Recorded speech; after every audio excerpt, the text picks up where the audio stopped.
Saat dunia ramai membahas kecerdasan buatan dan eksplorasi luar angkasa, para elit dunia justru diam-diam kembali ke dasar, tanah, air, dan pangan. Mereka membangun bunker, beternak, menyimpan benih, dan menyiapkan teknologi pertanian organik.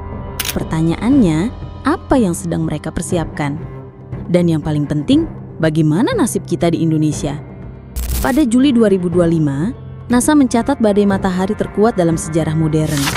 Gelombang elektromagnetik ini berpotensi mematikan jaringan satelit, internet, bahkan pembangkit listrik. Sementara itu, para elit dunia meninggalkan kota-kota pintar dan membeli lahan pertanian di lokasi terpencil.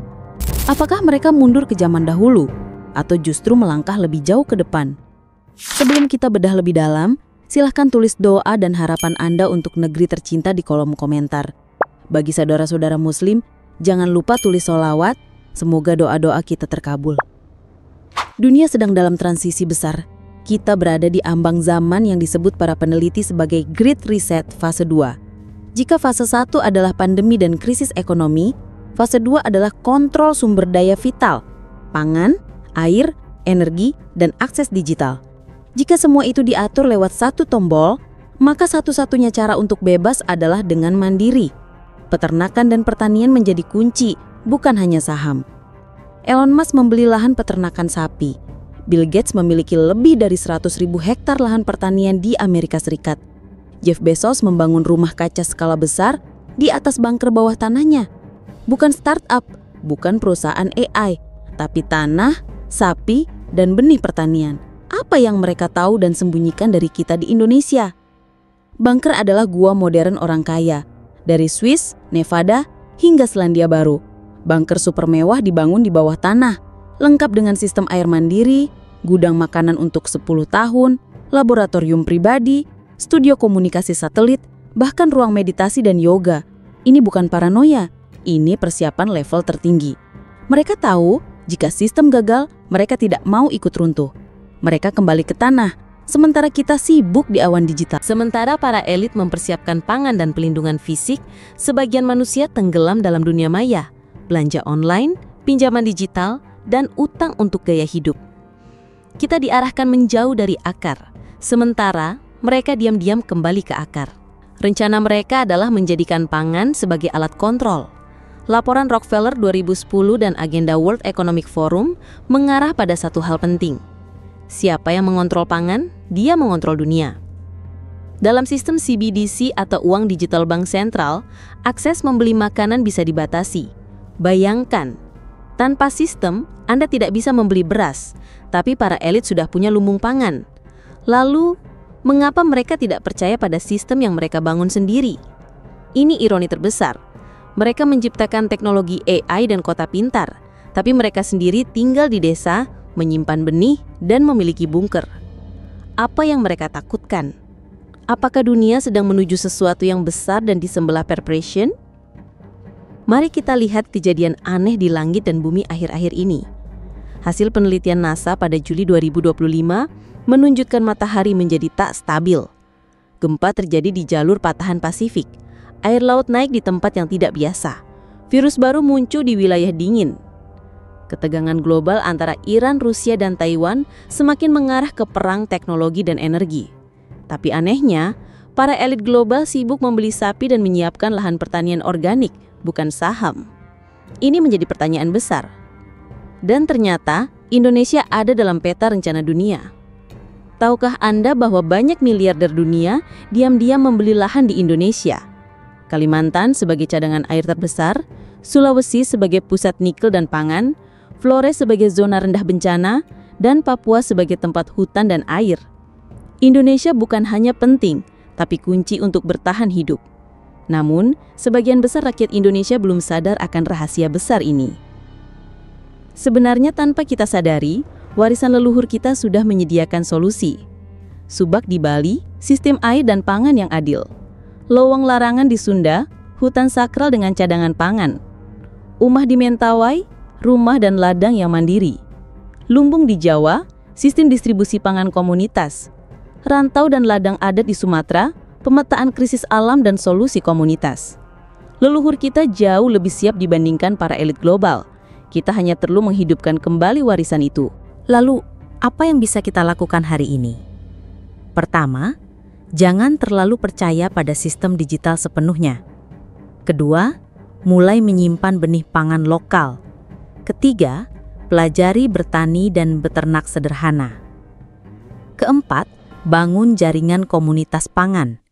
Kelima, simpan logam mulia dalam bentuk fisik. Keenam, siapkan sumber air mandiri. Ketujuh, lunasi utang dan kurangi gaya hidup mewah. Kedelapan, latih keterampilan bertahan hidup, menanam, membangun, dan berawat. Para elit dunia tidak akan memberi peringatan.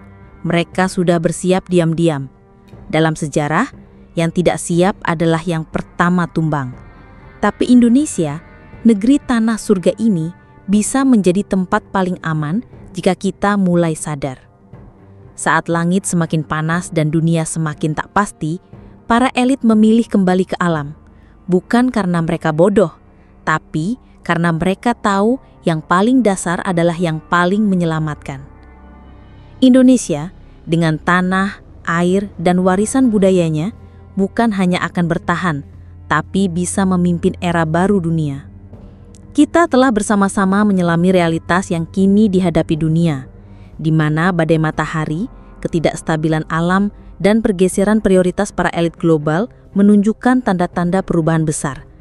Di tengah gemerlap teknologi dan janji-janji kota pintar, kita melihat mereka yang mengendalikan sistem justru kembali ke akar, tanah, air, dan pangan. Ini bukan sekedar nostalgia, melainkan strategi bertahan hidup yang telah direncanakan dengan matang. Mereka tahu, ketika dunia digital runtuh, entah karena badai matahari, krisis energi, atau konflik global, yang tersisa adalah apa yang bisa disentuh, ditanam, dan dimakan. Dan disinilah, saudara-saudaraku, Indonesia memiliki peran yang jauh lebih besar dari yang kita bayangkan. Indonesia bukan sekedar negeri dengan kekayaan alam yang melimpah. Kalimantan dengan cadangan airnya, Sulawesi dengan nikel dan pangannya, Flores dengan ketahanannya terhadap bencana, dan Papua dengan hutan serta airnya, menjadikan negeri ini sebagai salah satu benteng terakhir bagi kelangsungan hidup umat manusia. Namun, kekayaan ini tidak akan berarti apa-apa jika kita sebagai anak bangsa tidak segera sadar dan bertindak. Warisan leluhur kita, subak, luweng larangan, umah, lumbung, dan sistem adat lainnya adalah bukti bahwa nenek moyang kita telah merancang solusi yang jauh lebih tangguh dari bunker-bunker modern para elit. Kita hanya perlu menghidupkan kembali kearifan itu, menyesuaikannya dengan zaman, dan menjadikannya pegangan untuk masa depan. Saudara-saudaraku, dunia sedang berada di persimpangan. Di satu sisi, ada mereka yang tenggelam dalam fatamorgana digital, terjebak dalam utang, gaya hidup, dan ketergantungan pada sistem yang rapuh. Di sisi lain, ada mereka yang diam-diam kembali ke dasar, menguasai sumber daya vital, dan mempersiapkan diri untuk skenario terburuk. Pertanyaannya, di sisi mana kita akan berdiri? Indonesia memiliki peluang emas untuk tidak hanya bertahan, tetapi menjadi pelopor dalam era baru dunia. Bayangkan, sebuah Indonesia yang mandiri pangan, memiliki jaringan komunitas yang kuat, sumber air yang terjaga, dan rakyat yang terampil dalam bertahan hidup. Ini bukan mimpi, ini adalah panggilan. Untuk itu, marilah kita bersama-sama mengambil langkah nyata. Mulailah dari hal kecil, simpan benih lokal, pelajari cara bertani organik, bangun kolam air di pekarangan, atau bahkan hanya dengan mengenal tetangga dan membentuk komunitas pangan.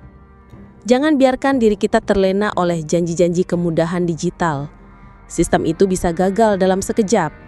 Tetapi tanah, air, dan keterampilan kita adalah warisan yang tak akan pernah padam. Lunasi utang, kurangi ketergantungan pada gaya hidup konsumtif, dan kembalilah pada nilai-nilai luhur yang telah diajarkan leluhur kita. Gotong royong, kesederhanaan, dan keberlanjutan. Kita juga harus ingat kekuatan sejati bangsa ini ada pada doa dan harapan kita bersama. Mari kita panjatkan doa untuk Indonesia agar negeri ini dijaga dari segala bencana, diberi kekuatan untuk menghadapi tantangan, dan menjadi mercuas harapan bagi dunia. Bagi saudara-saudara Muslim, mari kita akhiri dengan salawat kepada Nabi Muhammad SAW sebagai bentuk syukur dan permohonan keberkahan. Semoga langkah kita hari ini menjadi pondasi bagi generasi mendatang, dan semoga Indonesia tidak hanya bertahan, tetapi bangkit sebagai pemimpin di tengah badai yang akan datang. Surodirjo Ningrat, Lebur Dening Pangastuti. Mari kita wujudkan Indonesia yang mandiri, kuat, dan bermartabat. Terima kasih atas perhatian dan doa-doa kita semua. Semoga rahmat Allah senantiasa menyertai kita.